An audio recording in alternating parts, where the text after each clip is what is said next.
I was told there was actually a meeting in Lexington, Virginia, where the powers that be declared that the style was not really old time. So after that, it was somewhat controversial. And I actually, of that original group, it turns out I was the only one who really stuck with it.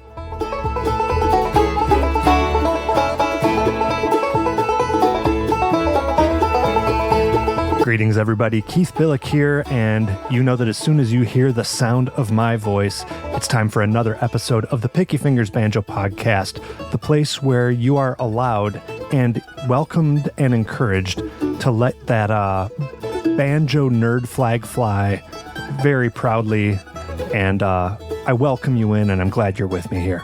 I have a great interview to share with you today, but before I do that, I always have to give a big, huge thanks to all my listeners, but there's one very special listener, the VIP supporter of the show, and today that is a gentleman named Sebastian over in the UK. Now, Sebastian, not only do I owe you a huge thanks for your generous support of the podcast, but I owe you an apology because every time I schedule one of these VIP Lounge video meetups that we have every month for the VIP supporters, he begs me to make it a little earlier because of the time difference in the UK. And of course, I never do it because, that it's not always the most convenient. But so, Sebastian, I'm pledging that in February we'll do an earlier one. I got you. And if any of you have no idea what I'm talking about, the way to support this show is to head over to patreon.com/banjopodcast. You can sign up to pitch in just a couple dollars a month to keep the lights on over here at Picky Fingers HQ. And you do get amazing rewards in return. One of the coolest ones is you get invited to the monthly video meetup, the VIP Lounge for the very important pickers. And of course, there's other rewards involved as well. So please head over to patreon.com/banjopodcast. Check that out, see what it's all about. And if you're feeling so inclined, sign up to support the show. I always really appreciate that. Another great way to show off your banjo loyalty is to buy official Picky Fingers podcast merchandise. That's over at banjopodcast.com. It's not too late to get those before the big Valentine's Day gift-giving opportunity that we all have coming up. And I know that's what everyone wants, is some official logo, hoodies, shirts, hats, stickers, all the rest. So yeah, check it out, banjopodcast.com. And as always, don't hesitate to email me at pickyfingersbanjopodcast@gmail.com with any questions, comments, concerns.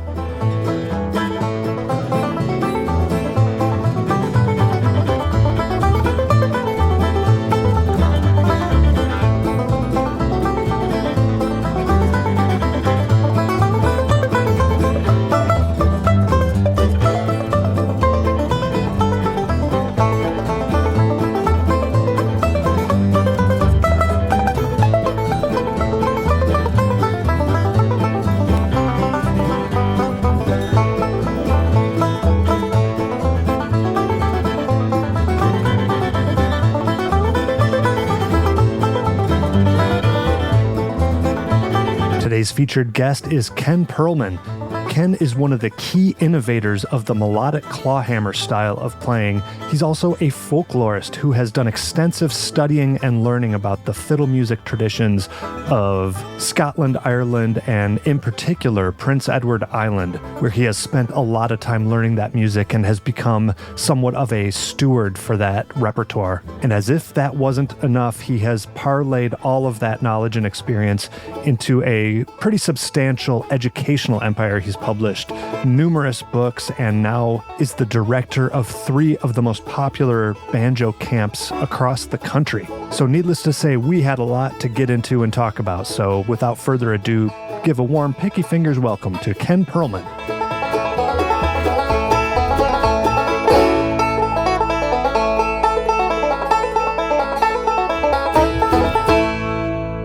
I grew up in New York City. I live in Boston now.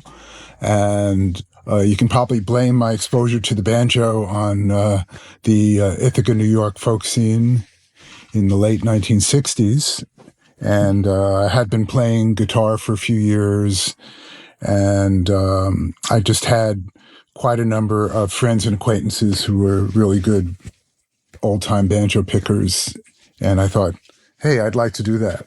Oh, So, excellent.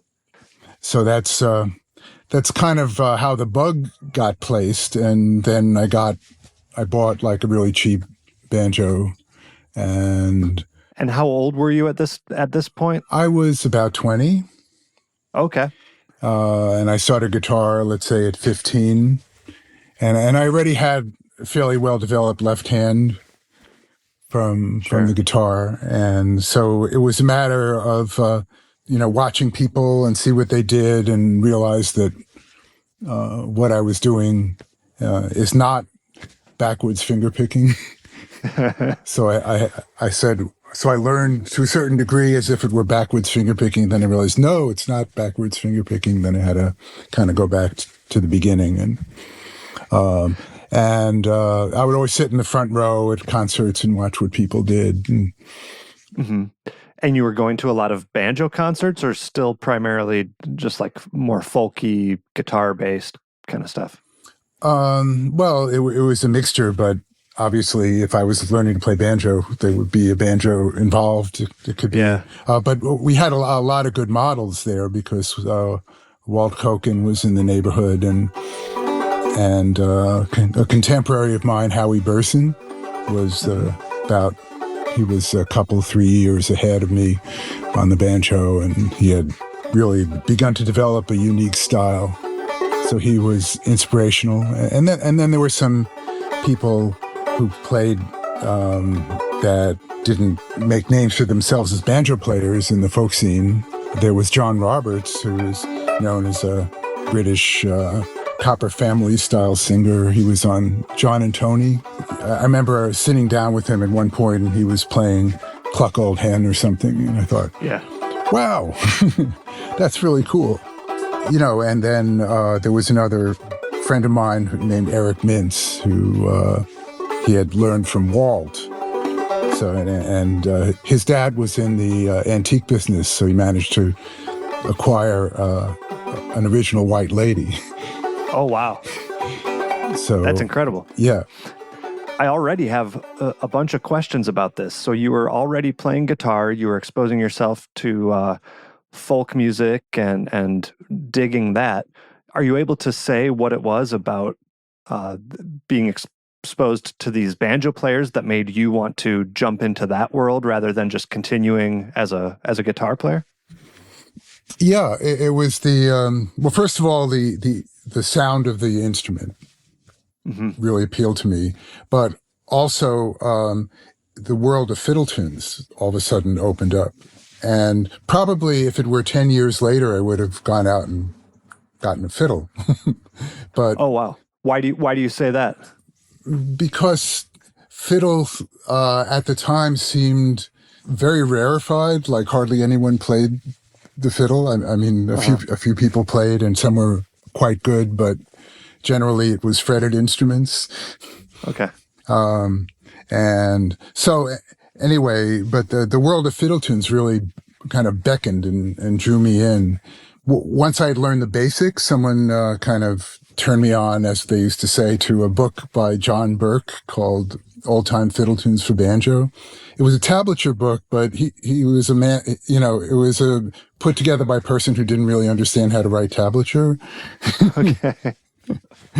And in fact, it was so challenging to learn anything out of this book that I kind of got the bug for writing tabs myself, and I developed the ambition that I would, at some point write a book of tablature and people would actually be able to use it. That was actually helpful, right? Yeah, so that kind of pointed me in the direction of where I actually went eventually, of writing my own banjo and guitar books. Yeah. And creating a system of usable tablature.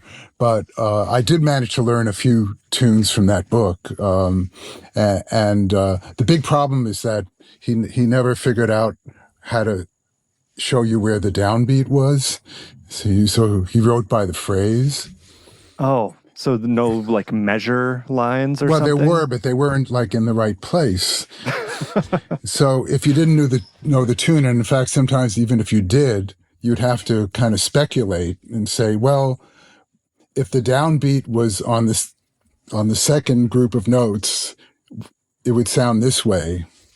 Yeah. And I would say, wow, well, that's interesting. That sounded pretty good. But what if there was no downbeat, and you try that, and I say, well, that sounds pretty good too. And then what if it's on the third group of notes, and I would try it that way, and I would say, oh, well, that sounds pretty good too.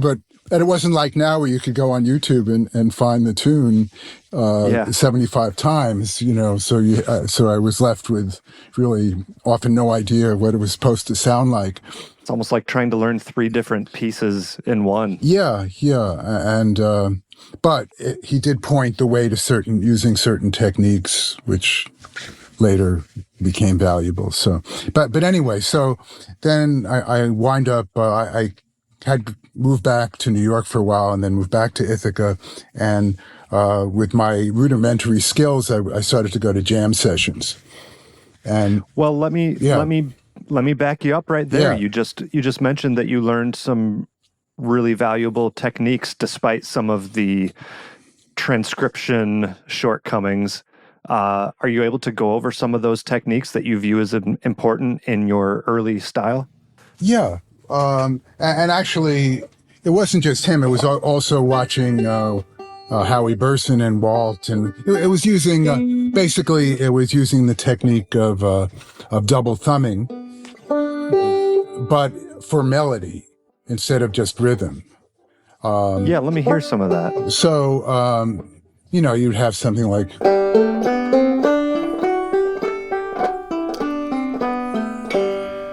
So as you likely know about me, and certainly my listeners do, I'm primarily a bluegrass player, so you will have to give me some patience in terms of maybe asking some stupid questions about clawhammer style. Yeah. As an overview, what is double thumbing? Is it what it sounds like, using the thumb twice in a row as opposed to mixing up the downstroke? Sort of. And there's actually some disagreement in the scene of what exactly the term refers to, but I'm kind of I'm using Pete Seeger's usage. It's alternating. The thumb is kind of alternating of following so there's, back up. So there's drop thumbing and double thumbing. Okay. So drop thumbing is using the thumb on the long strings of the banjo. Right. So instead of just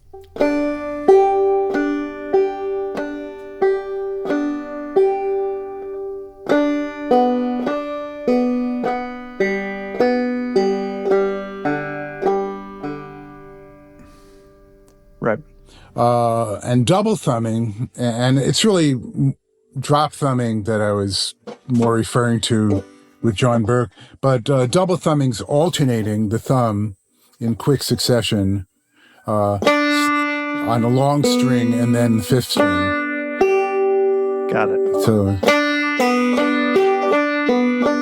or you could do it the opposite way. Yeah. And so it is analogous to a bluegrass roll in a sense. Exactly.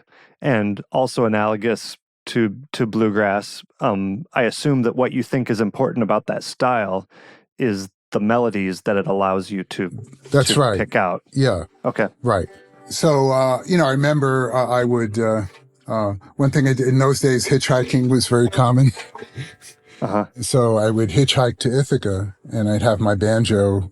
And as I was waiting for a ride, I would stand around and mess around on the banjo until somebody picked me up.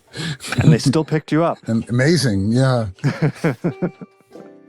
But anyway, so I was back in Ithaca, and I would go to these jam sessions, and the first thing was my mouth would hang open saying, "Oh, I had no idea it was this fast." So, yeah, right. So then I'd have to go back and practice some more to get them up to speed. And was this all old time music at this point? Not in the sense of Appalachian music, but it was all fiddle tunes. But in those days, there wasn't like these lines.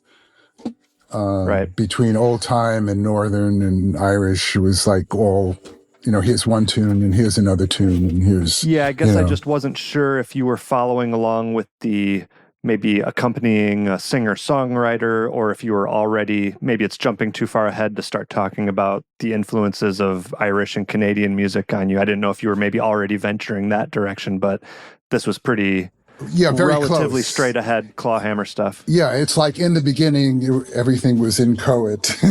Yeah, exactly. And then it solidifies later. So at least in that beginning, you could, you'd hear June Apple, and then maybe you would hear Mrs. McLeod's Reel, and then you would hear Mason's Apron, and then maybe you would hear Ducks on the Mill Pond. It was, and what happened was people would turn to me at certain points, and they would say, "Oh, here's the tune Devil's Dream.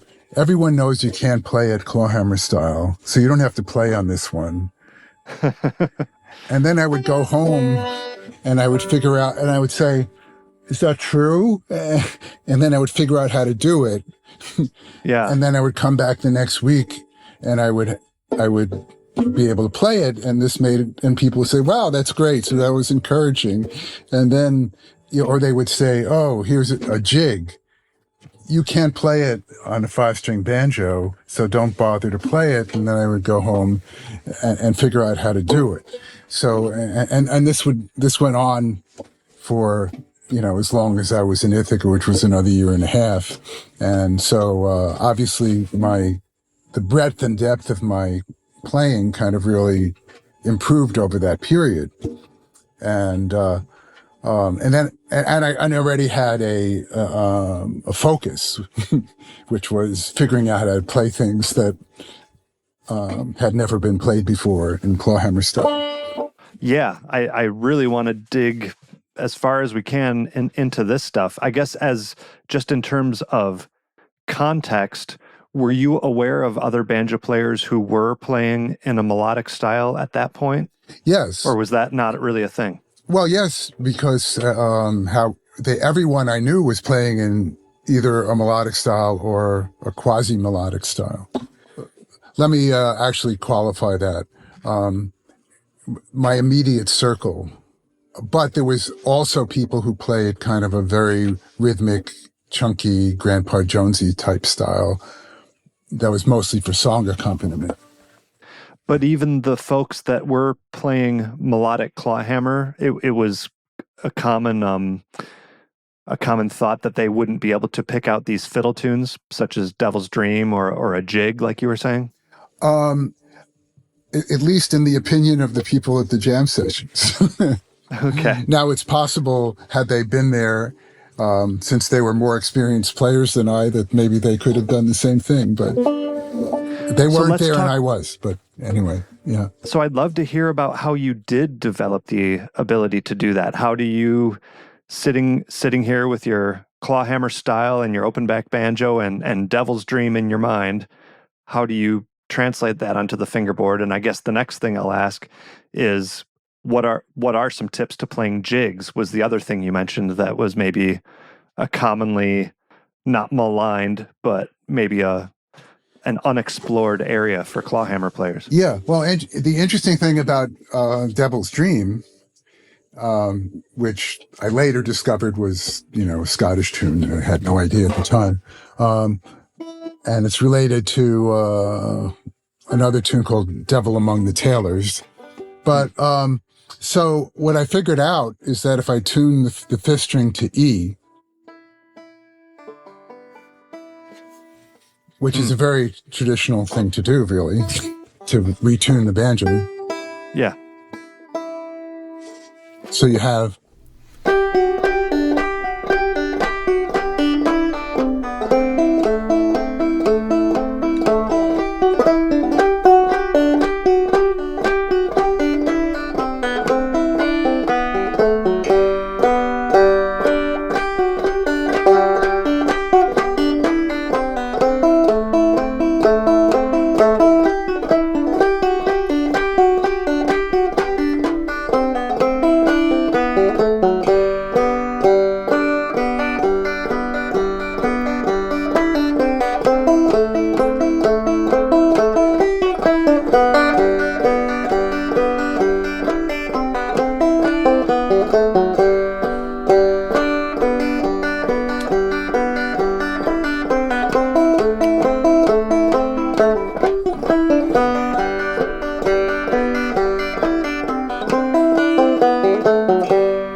Okay. And just for clarity's sake, I assume that you actually are tuning that down to a D at the moment because of it's an your E. banjo not being in This is A.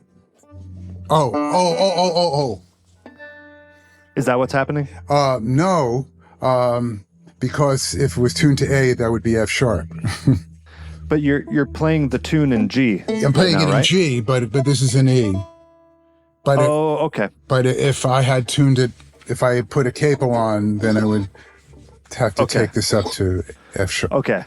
So typically that tune is in A, which would make your fifth string an F sharp, but just for right now, it's an E. Right. And another thing that I used there, which was floating around in my immediate community, but the John Burke book didn't use, is what we call nowadays the alternate string pull-off, which is I think it's a term that I actually coined in one of my books. And that's where you hit one string and you pull off another string. So let's take that slowly, because that's definitely an unfamiliar technique. And the reason you would do that is because in clawhammer, just the shape of the hand, the thumb is kind of falling behind the hand. So sequences where you're going backwards, we're going low, down. You're descending are easier to coordinate than ones that are ascending. Yeah. So that makes sense. The alternate string pull-off is one technique for getting ascending notes. So in this case, here I'm hitting the second string open, and I have a finger on the first string, and then I pull off that string. And now now I'm playing the third string and pulling off the first.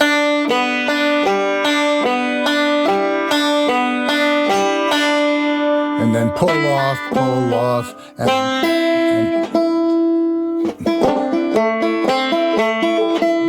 it's hard to keep in tune.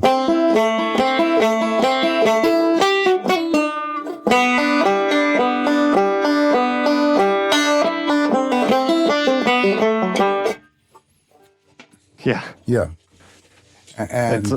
And sounds like a lot of things to keep track of. It is. And then, of course, a lot. And then as I got more sophisticated, you learn to focus on the phrasing of the tune. So it sounds like the tune and not just a collection of notes.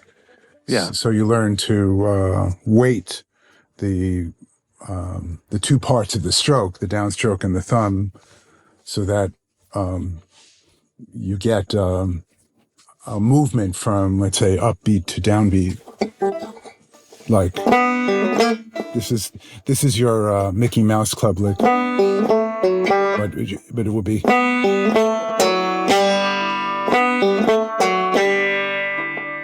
Yeah. But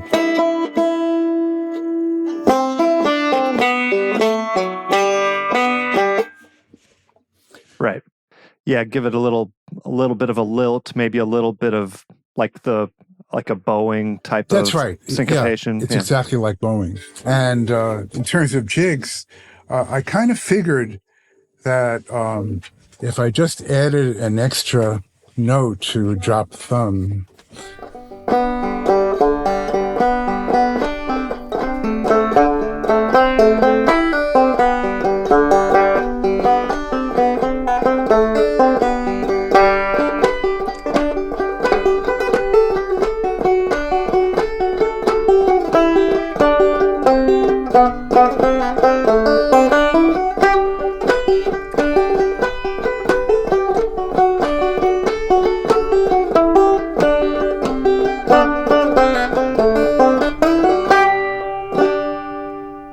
Nice. So what was everyone's reaction when you started coming to these jams with things that they had previously thought were not possible on clawhammer banjo? Well, at first it was really cool, but then by the end of the 70s, when the round peak thing began to be popular, all of a sudden this approach became the enemy. Now, explain that to me. What is the round peak thing, and in what ways did it make your style the enemy? There's the round peak thing as it was in reality, and there's the round pea thing as it kind of percolated through the folk scene and became what Brad Leftwich called festival style. So, but the round peak thing, really, I mean, there were a group of musicians in the Mount Airy area of North Carolina, and they had a particular approach to clawhammer, and it became very popular within the folk scene, probably beginning in the 60s, but certainly by the end of the 70s, it was beginning to kind of drive everything else out of fashion. And it was a very, in and of itself, it's a very wonderful style. The focus being a perfect unity between fiddlers of that region and the banjoists of that region. And so this is people like Kyle Creed and Fred Cockerham and Tommy Jarrell, who was also a great fiddler. And they had a wonderful style, but, as it percolated through the folk scene, it got boiled down and boiled down and boiled down to where, people would go to a jam session and basically hunt and peck, Gotcha. looking for notes to play. And all of a sudden, the more melodic approach to clawhammer, which had become, it had sort of a little splash in the mid-'70s. About 1976, the recording came out called Melodic Clawhammer.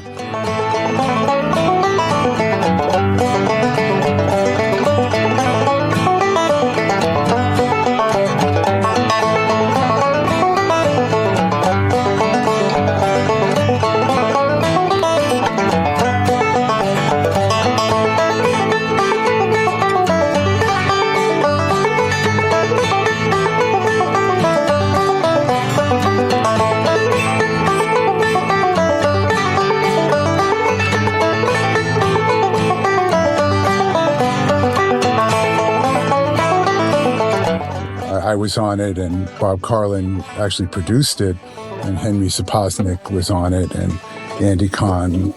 And so it had a little splash, but there was sort of a reaction to it. I was told there was actually a meeting in Lexington, Virginia, where the powers that be declared that the style was not really old time. The banjo Illuminati. That's right, exactly. They banished you. Yeah. So, so after that, it was somewhat controversial. But, and I actually, of that original group, it turned out I was the only one who really stuck with it. Wow, interesting. Henry sort of abandoned it for klezmer, and Bob became a round peak player, as did Bob and Andy became round peak devotees.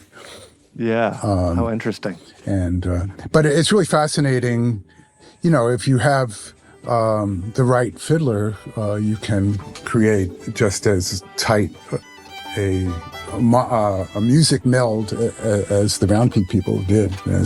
Absolutely, yeah. I've heard you do it before. And certainly, I worked with Alan Jabbour for 15 years, and we had a great sound.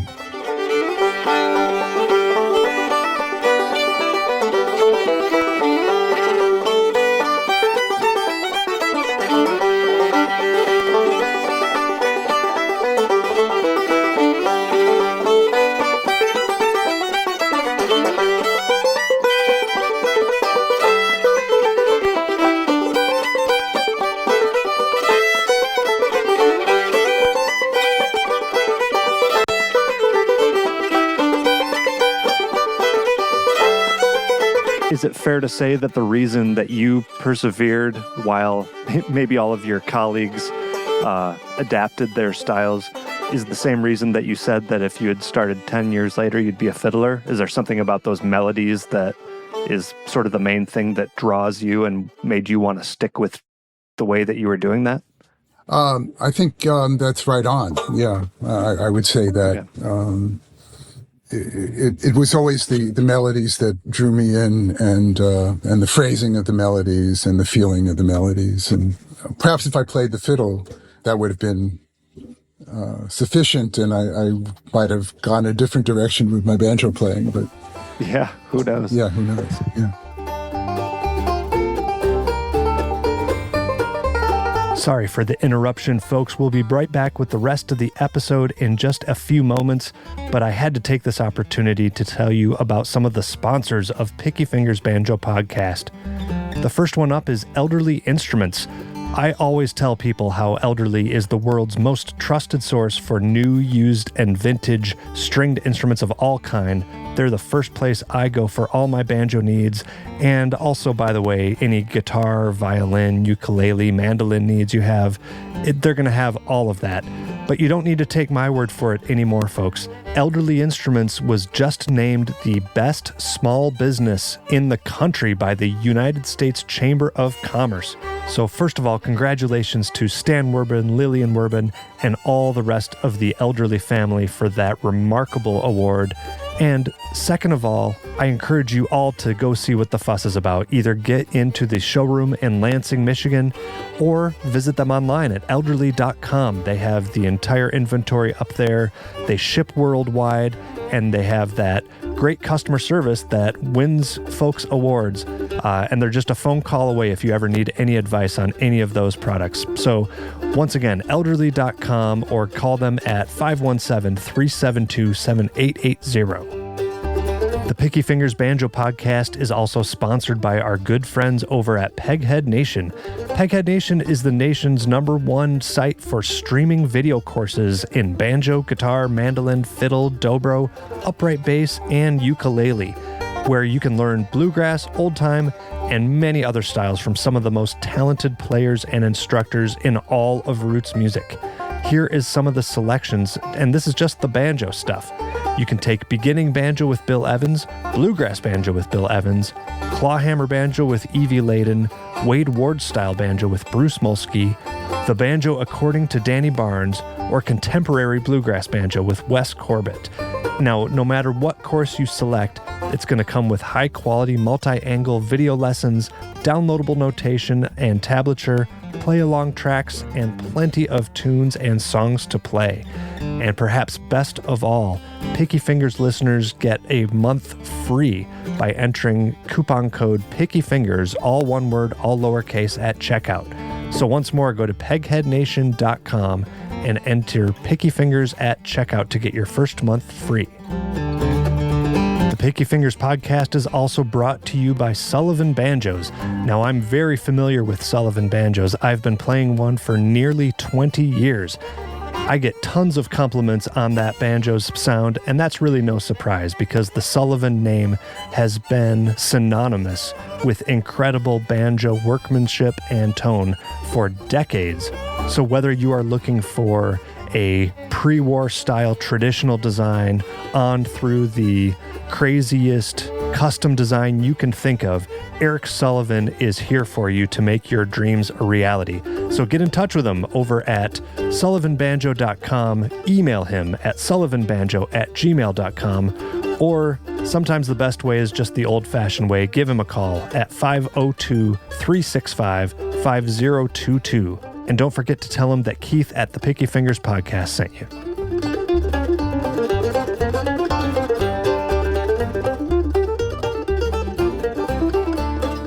I mean, you've already demonstrated some really great skills. Is there anything else that pops out at you in terms of maybe if other players out there want to develop the ability to pick out these more intricate fiddle melodies that are unusual to hear on clawhammer banjo? Are there general ideas or approaches that you might be able to share about doing that? Why, yes. Yeah, well, one thing that I use a lot is fretting the fifth string, which I have to admit that I borrowed from bluegrass players, and then adapted to clawhammer. It always struck me as odd that if you have the string and there are frets on it, why you wouldn't use it, I can't imagine. Right. Yeah. I have like a series of shapes that I use a lot. For example, would be like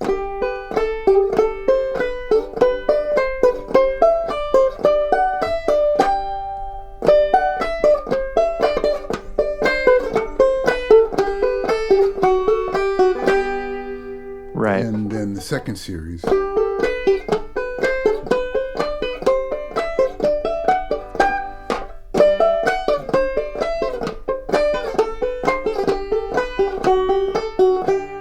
Now, trying to describe that as best as we can for audio listeners, I do recognize a lot of that from being a bluegrass player. It seems like you take the first, second, and fifth string and are kind of working in 3-note clusters, just kind of going up and down the neck to make little scale snippets. Yeah. Is that essentially a fair summary of what your approach is there?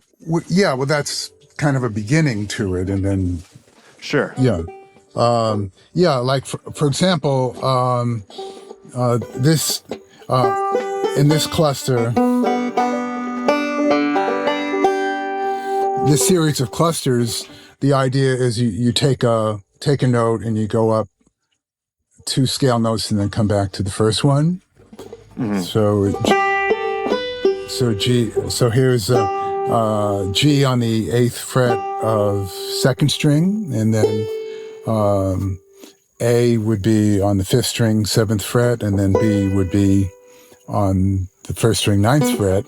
And I'm going, in terms of strings, I'm going 2, 5, 1, 2, and then I go up and I'm playing A, B, C, B. So here it's the 9th.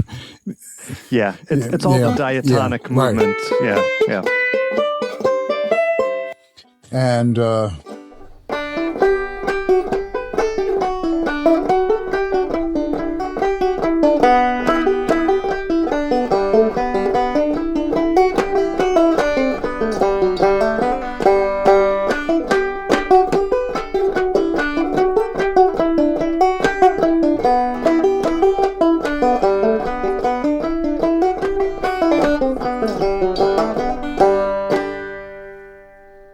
another thing I use is keith picking.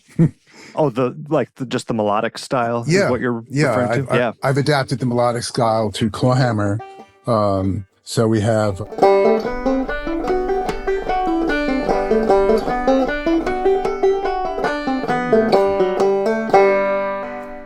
this would be G, open G, 7th fret on 4th string, open B, 5th fret on 3rd string. You probably know this backwards and forwards. Yeah, this part's very familiar to me. Open 1, 5th fret on 2nd string, 4th fret on 1st string, and then the 5th. And then going back, I start with 7th fret on 1st string. Yeah.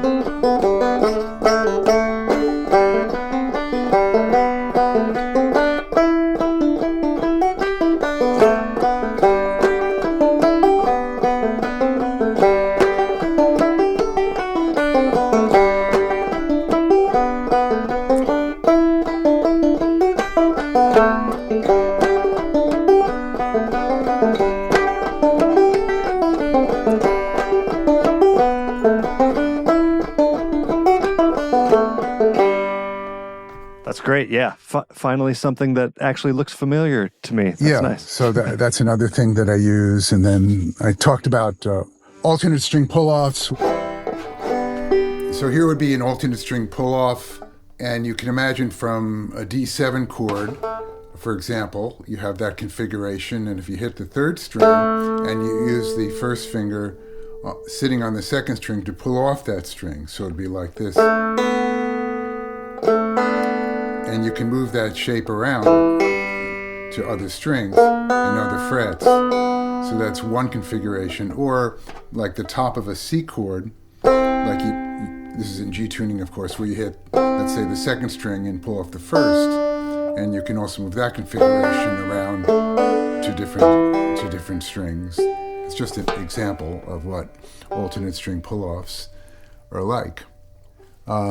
Bill Cheatham just gives you an idea of how to use alternate string pull-offs. So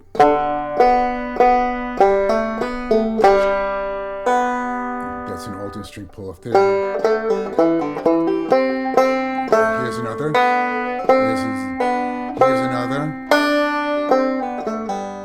So put that together.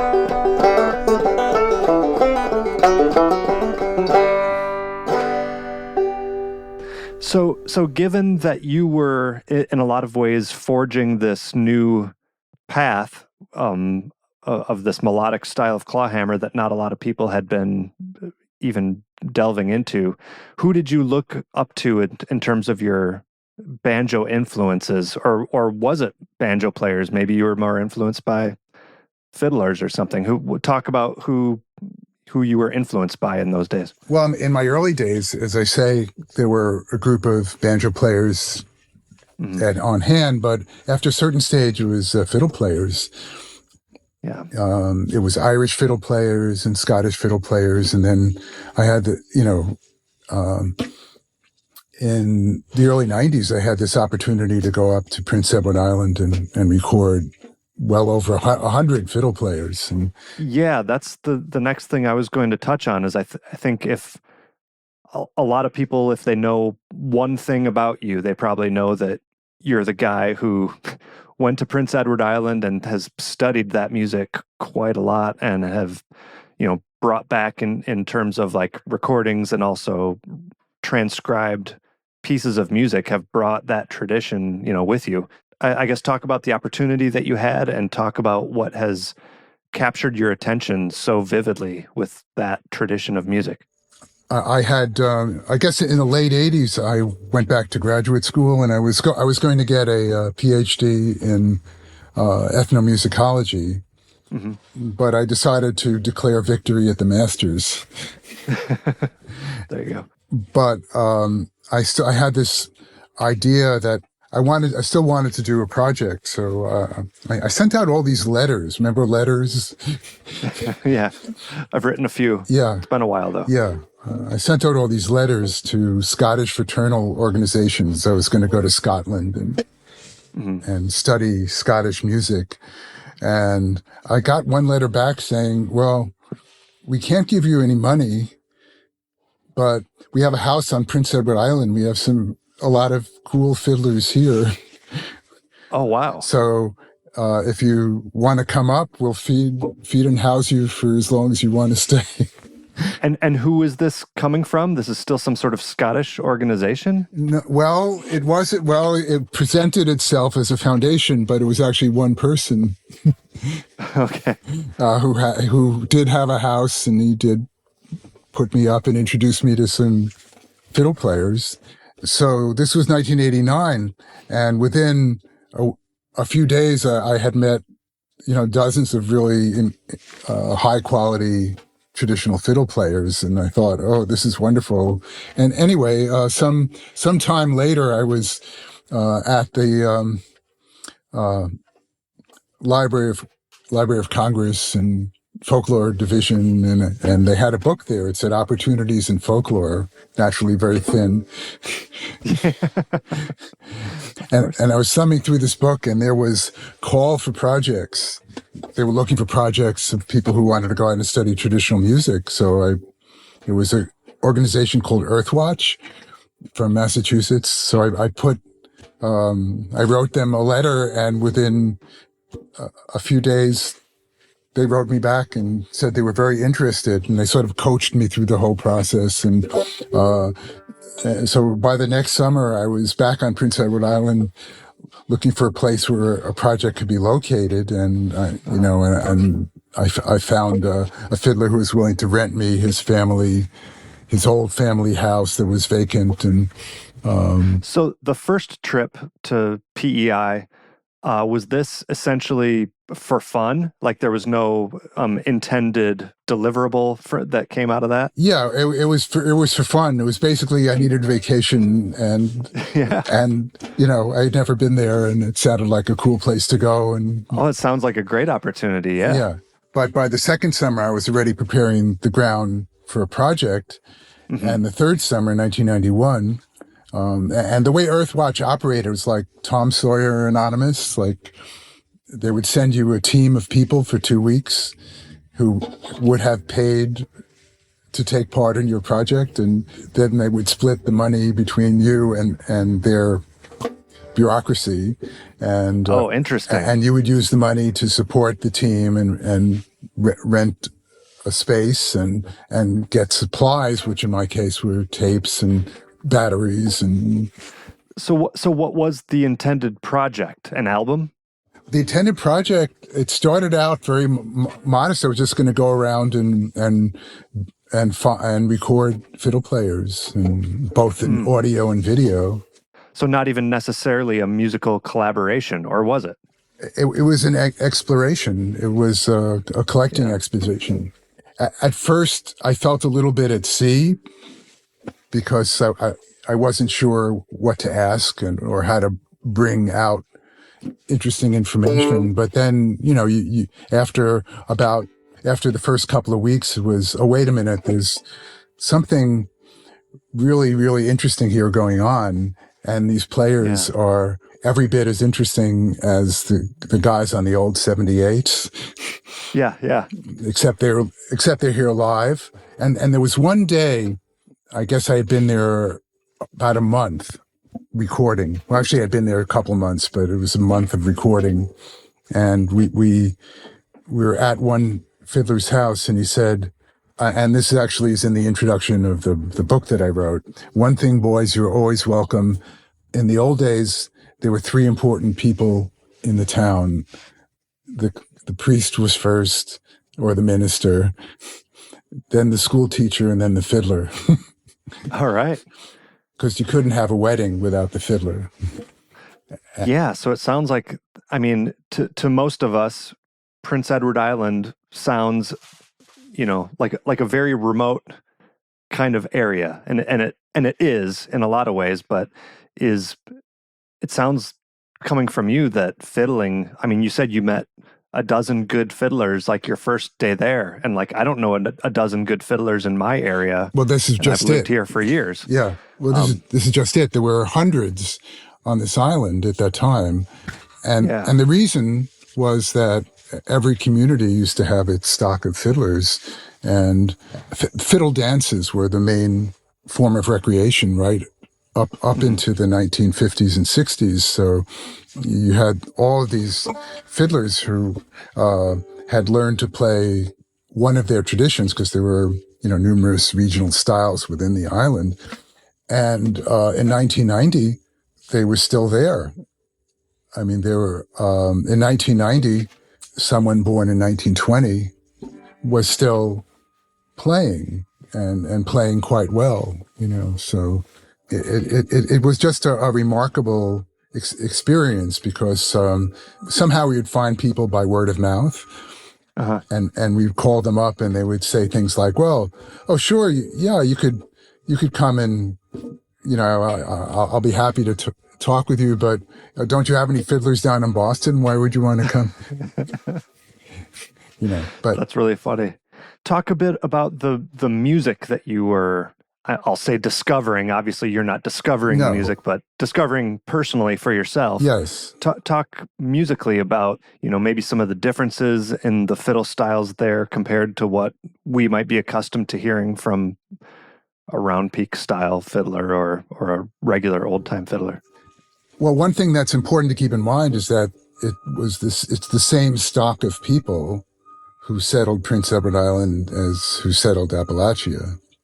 Mm-hmm. And at around the same time. Yeah, there's a common family tree happening, but there's that split.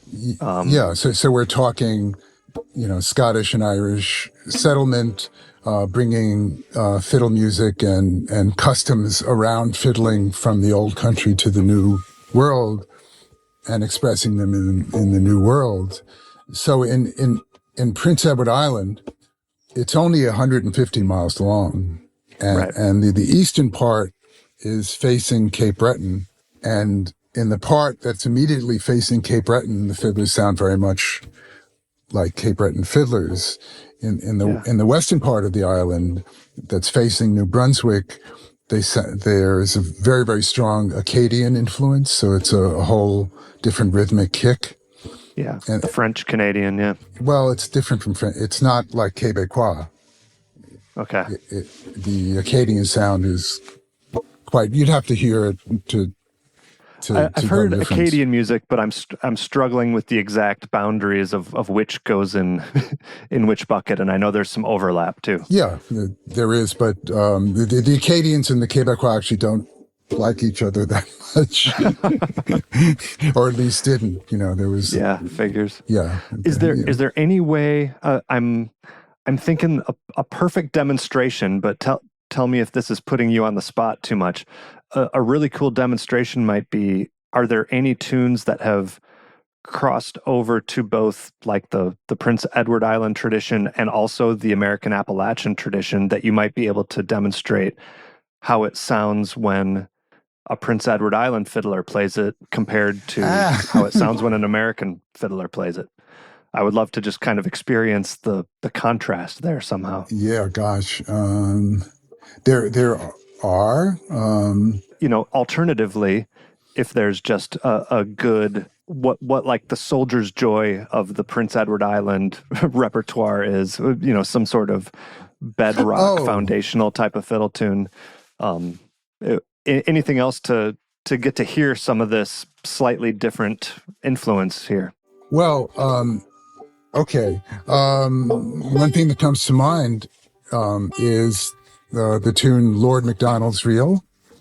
Okay. Which is played in the South as Leather Breeches. Now here's Lord MacDonald's Reel, and here's how I played it on the Island Boy CD. This would be the Prince Edward Island version.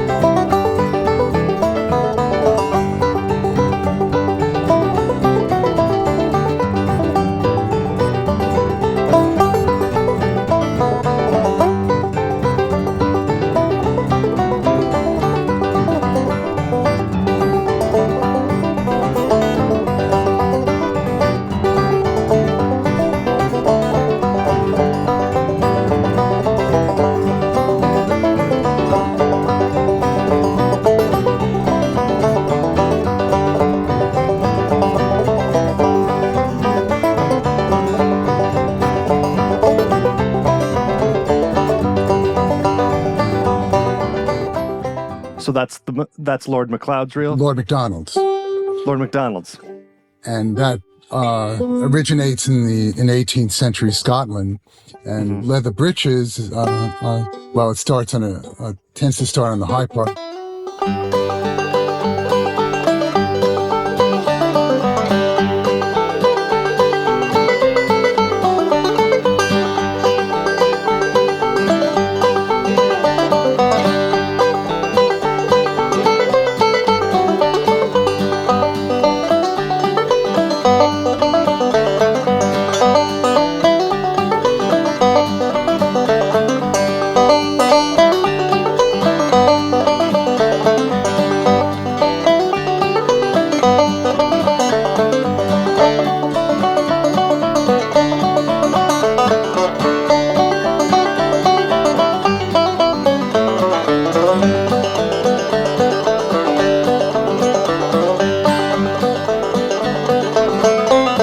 You could probably hear the similarity between that and Leather Breeches. Absolutely. So that's just one. There are a lot of others. Sometimes, interestingly, there were certain parts of Prince Edward Island that were easily able to pick up WWVA Wheeling, West Virginia. Wow. Incredible. So you would hear a fair number of tunes from the Southern repertoire. Okay. Floating around. Like, for example,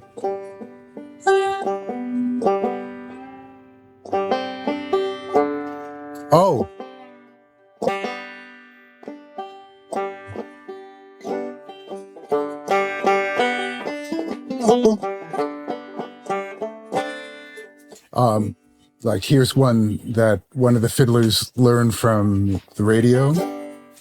So this is the Prince Edward Island version of Sugar in the Gourd.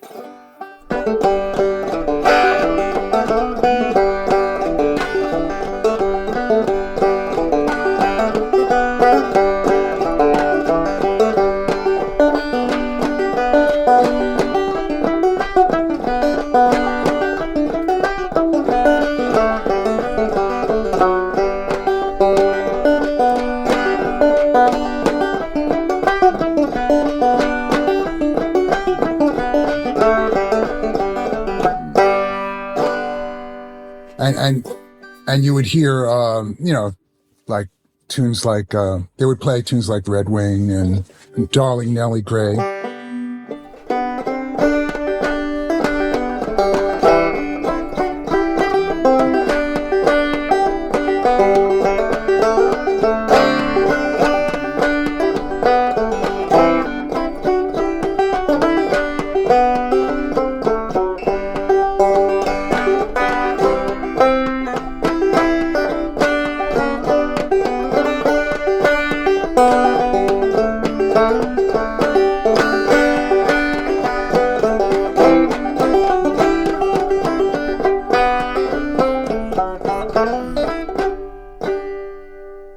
Yeah, very interesting.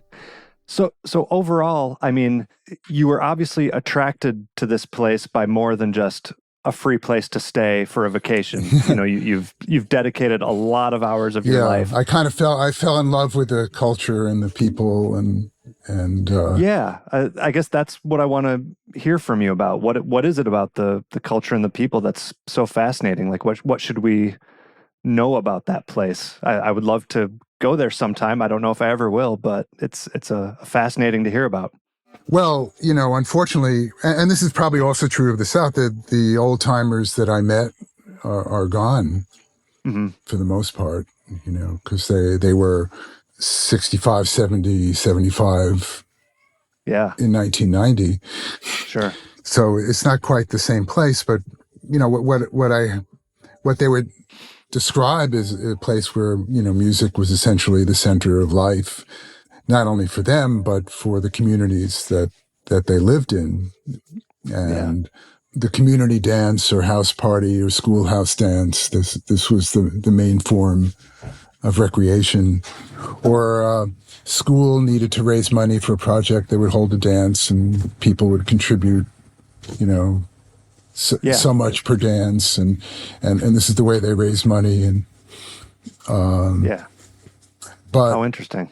But also interestingly, I mean, one of the major flashes of inspiration that I had was, there was this stereotype there, and I think most places where traditional music took place of fiddlers being kind of lazy ne'er-do-wells.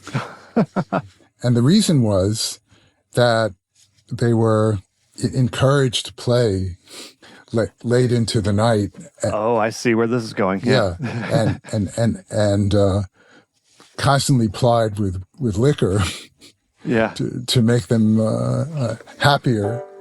And then the next day they would be tired, and no one would say, hey, we should go help this guy out with his chores, because he helped us out by playing for us the night before. Yeah. Fiddling wasn't considered work, you see. Right. Yeah. And another thing that would happen is the way that most of the fiddlers would learn tunes is, of course, by ear. But how does that work? Well, they would often wake from sleep or be in the middle of a workday, and a tune that they had heard would come into their mind. And if they could go and grab a fiddle and just scratch out the melody on an instrument, they would capture it.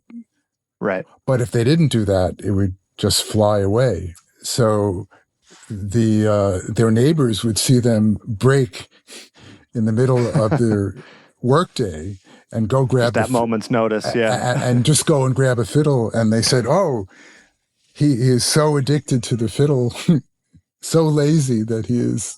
Yeah, that's funny. Just grabbing them. But actually, what was happening is, there's an artist at work who is just trying to expand his musical horizons. And so that was another thing that went into the stereotype. And then Prince Edward Island had a long period of prohibition. Oh, really? When was that? Well, it started in the late 19th century and extended into the 1960s. Oh, wow. Didn't know that. And it sort of relented by stages, but for a long time it was kind of illegal to drink. Of course, this didn't stop anyone. There were smugglers who would bring bootleggers, the bootleggers who'd bring rum in from St. Pierre and Miquelon to French islands off Newfoundland, and people would make their own. Moonshine is what they called it, but they would make it from molasses and yeast. Okay. The process was described to me in great detail by one of the fiddlers. But anyway, so it became, because it was illegal, it became a custom to not drink in public. Oh, interesting. So people would go behind the barn, as it were, with their flask and drink. Sneak there. And then come back. But the fiddler was chained to his chair and had to drink in public, so that gave them the reputation of being alcoholics. Oh, interesting. And that was still the case even after you said prohibition went until the 60s, so by the time you were there, there was still just this stereotype framework of, interesting. So there was a period where a lot of young people wouldn't go into fiddling because of the stereotype, or would be discouraged. As the island modernized, which was very late, like in the 60s and 70s, they were about it's 40, a bit more isolated than a lot of places. They were about 40 or 50 years behind other parts of North America. Yeah. So as it modernized, you had a falling away from interest in music. And any idea how that stands today? Like, when's the last time you were there, and has a lot of the fiddling tradition, in fact, died off in terms of current day? Well, there was a revival, and I sort of arrived there right in the middle of it, because they had founded a fiddlers association in the mid-'70s called the Prince Edward Island Fiddlers Society. Well, their two main aims was to make fiddling respectable again, and to get young people interested. Yeah. At the time that I landed there in around 1990, they had succeeded in making it sort of respectable by doing things like charitable outreach and group concerts or this guy who you connected with, apparently, who brought you there. That's right. I would think that that's part of it too. Yeah. Maybe a little bit, but anyway, so they've succeeded in kind of making it respectable, and they were trying to get young people interested and not succeeding very well. Mm-hmm. And just maybe 2 or 3 years after, it began to take. And by the late 90s, there were a whole slew of younger players. So now there are quite a number of young players who are in their 20s, 30s, 40s, who are now professional players. And that's really cool. So quite a number of them are in the Cape Breton orbit. Or it's a pretty amazing story, because it was like the local people actually had created their own revival. What happened in Appalachia is people came in from outside who were interested in the music. Yeah, that is very interesting. Well, that's good to know that it's still alive and still doing new things. Let's move on. Let's talk about your banjo itself. What kind of banjo is this that you're playing? I know from having seen you over the years that this looks like one that I've seen you with for quite a while, but why don't you tell us what it is and all about it? Yeah, this is made by the Ohm Company, OME, of Boulder. And it was made for me to my specs. And I actually have two of them that are very similar. Okay. It's maple, has 26 and a quarter scale length. It has a very rounded Telecaster-like shaped neck. Now, is that part of what you consider your specs? Was that a feature that you specifically wanted? Yes. That round shape? Yes. Okay. And I wanted, and this was, I wanted to be, I keep my thumb behind the neck, so I wanted a smooth transition from the thinner part of the neck to the thicker part of the neck, and that requires some very sophisticated carving. It requires actually a slightly different radius for the thinner part of the neck. Oh, interesting. For it to come out even. Anyway, they managed to pull that off. Then things like even string spacing and low action. Yeah, actually, let me even pause you right there. Let's talk about how you just said low action, which does not surprise me at all given your playing style, but what are some of the setup considerations for someone who plays like you do, which is very different from someone who's mainly playing in the first 5 frets and not fingering the 5th string and doing these melodic patterns? Yeah, well, I as I recall, because it's been a number of years, I wanted a certain height of string and at the 12th fret and at various frets up and down the neck. So, I wanted the 5th string peg to be kind of evenly spaced with the other strings. Mm-hmm. So as I was going up and down the neck, if I was going to fret the 5th string, I wanted to, have a consistent place to land with my fingers. Now, is that not typical? I guess that's surprising me that you had to specify that. That's not... No, it's not typical. Oh, wow. Usually the 5th string peg is in a little bit, so it comes out at an angle. And I have the 5th string nut has to be fairly short. Mm-hmm. So if I press down on the 5th string note, it doesn't go flat, but it's not flush, so it can ring. So it's ever so slightly over the fret. So overall, yeah, though, action quite a bit lower than what you would say a normal open back setup would be. That's right. Fair to say? And I have all my frets. Right, yeah, no scoop. No scoop. Scoops are not traditional. They evolved in the 1980s. In fact, Mac Benford was the first person to have one. I had no idea. That's cool to know. Yeah. And what did you ask? It looks like that's also an 11-inch pot. It's an 11-inch pot, yeah. Flat armrest. I use a Kirshner tailpiece. Mm-hmm. I have Bill Keith tuning pegs. Oh yeah, the standard ones or the adjustable tuners? No, these are the conventional Bill Keith conventional tuners. Yeah, gotcha. And did you mention is there a tone ring in there? And there is. What kind of tone? Yeah. Yeah, what is that one? Well, it's kind of a silver bell. There were a lot of silver bell tone rings, but it's kind of a spun brass ring. It looks a little bit like a master tone ring, but it's spun brass, and there's a steel bar under tension. In terms of tonality, is that going to be a little brighter, a little louder than maybe some other options, either like a rolled brass hoop or a tubaphone or a white lady? Yeah, it's a very projecting instrument, but it has a kind of a sweet treble as well. So. And it actually has an optional pie plate resonator. Oh, does it? But do you ever use that for anything? Well, I've never found that I needed more volume.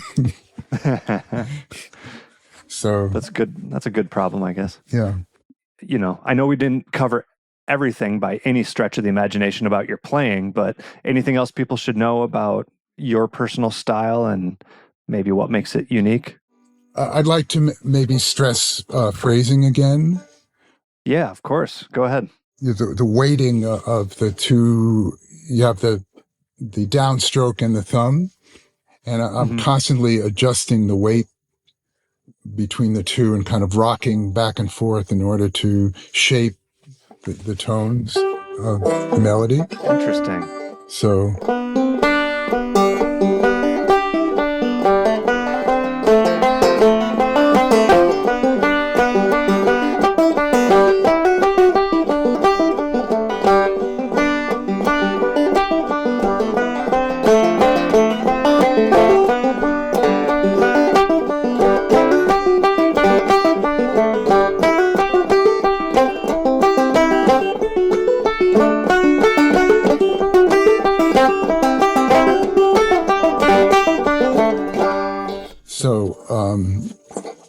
it's just kind of an illustration, and also being strong enough with your hammer-ons and pull-offs, so it's almost like you can tell that they're hammer-ons and pull-offs.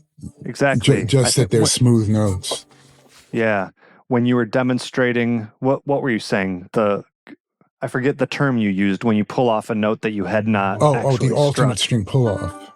Yeah, when you were demonstrating that all of your pull-offs sounded indistinguishable from the plucked or the struck strings. So yeah, that was a perfect demonstration of that, I think. So, and I know in bluegrass, that's not as important a consideration, I think, because you're always plucking. Yeah, you don't.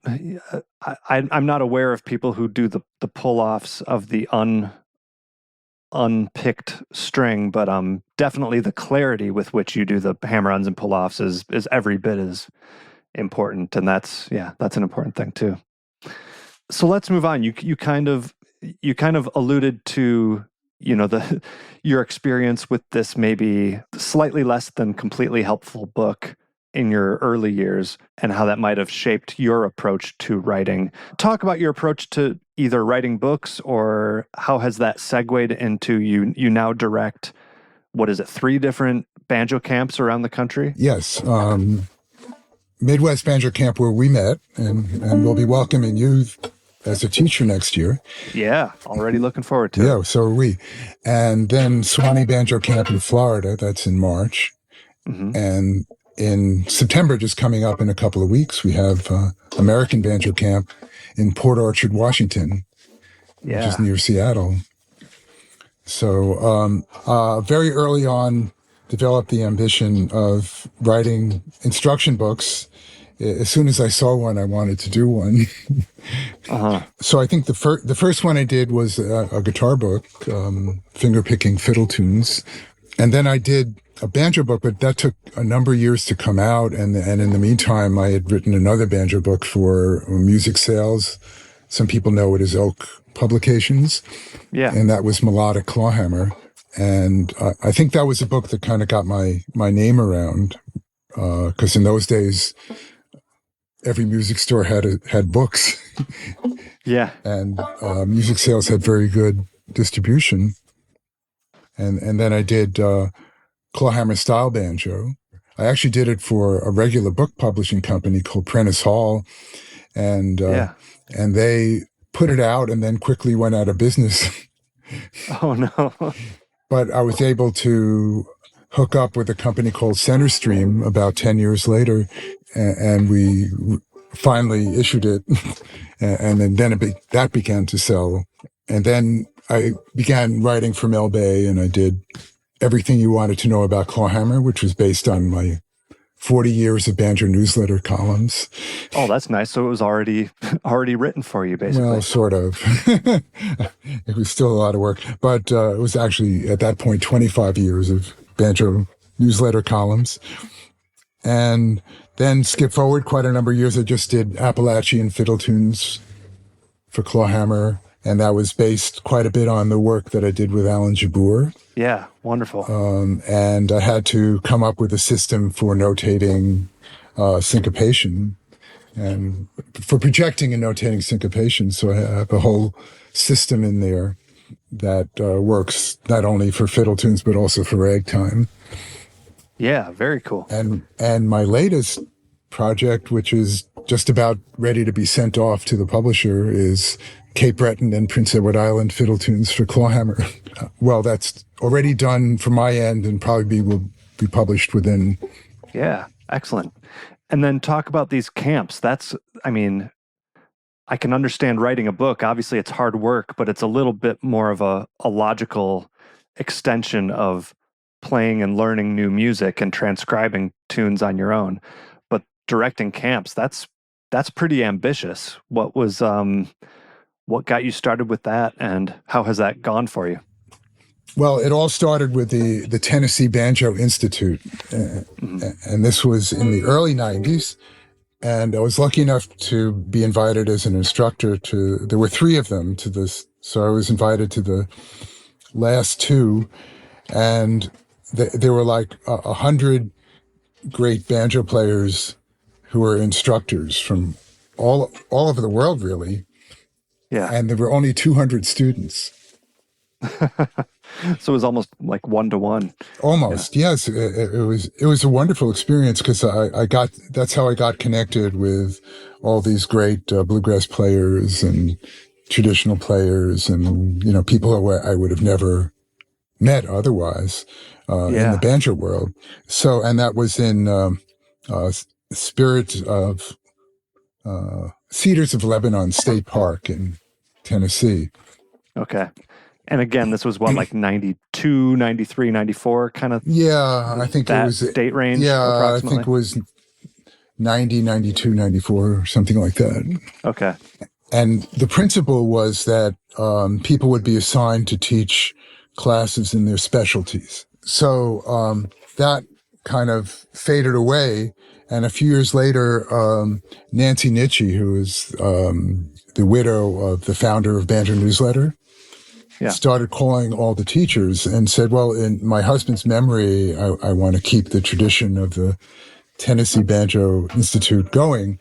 So we're going to start a new event, and it'll be called the Maryland Banjo Academy. And so this was in Frederick, Maryland. It was sponsored by Banjo Newsletter, and there were 3 or 4 of them. And I wound up being the director of the old time segment.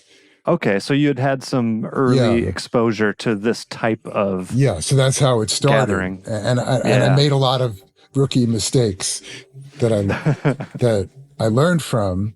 But again, it was the idea of assigning people to teach their specialties. Yeah. Even to the extent of if somebody was a little vague about what the specialties were, we would assign them the class of, like, I remember we assigned Walt Koken the class of the style of Walt Koken. Yeah. For example. And I remember a terrible rookie mistake. Well, there were 2. One was assigning 2 teachers who had different opinions about something to the same class. Oh, and teaching about that thing on the theory of, oh, great, the students will be exposed to different points of view. No. Are you at liberty to share who this was? I probably shouldn't, because I did it more than once, but it turned out not to. It wasn't a good idea.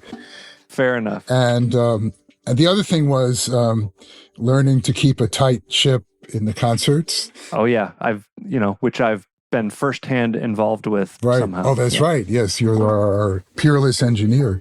But no, I remember one occasion where we had this immense lineup and everyone was supposed to do 2 songs, and about the 3rd person said, "Oh, you folks would like to hear another song, wouldn't you?"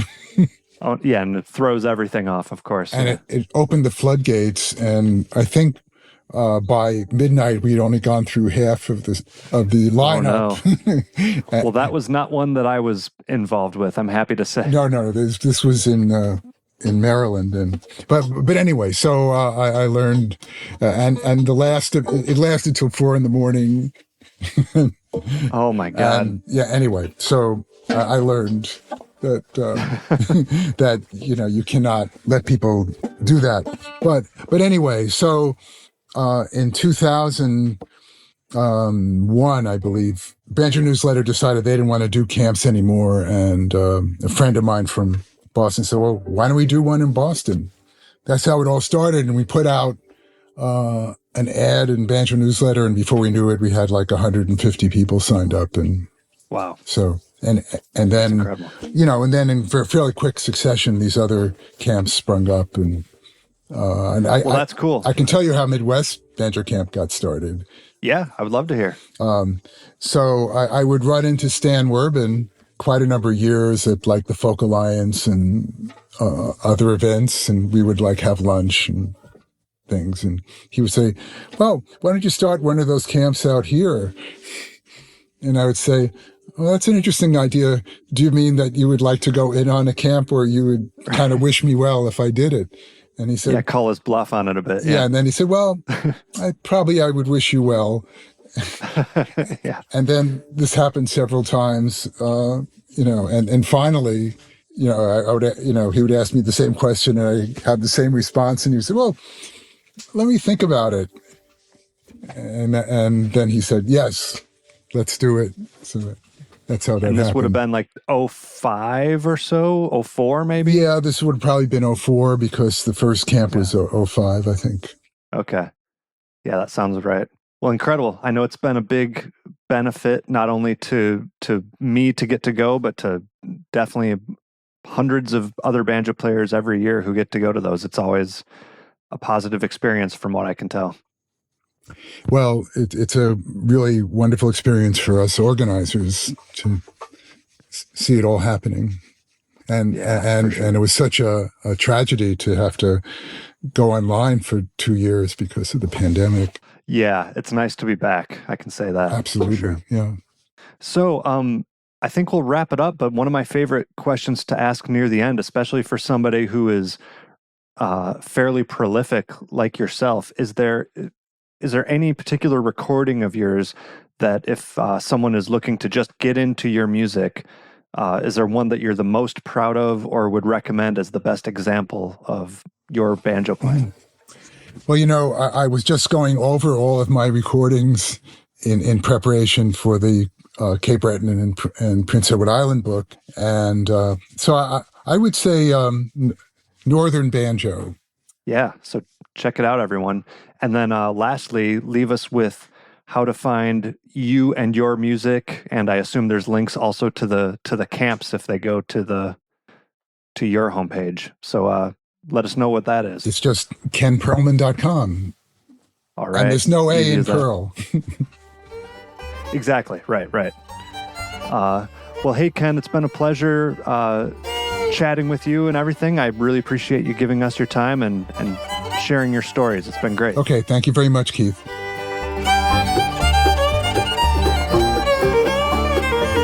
Thanks for tuning in, everybody. That's going to do it for that interview and for this episode of the Picky Fingers podcast. The sound clips you heard were Road to Mexico by Ken Perlman, Banjonique by Walt Koken, Sligo Made by Ken Perlman, Billy in the Lowland by Ken Perlman and Alan Jabbour, and then two more by Ken, Lord MacDonald's Reel, followed by Leather Breeches. Thank you once again to VIP supporter of the show, that is Sebastian.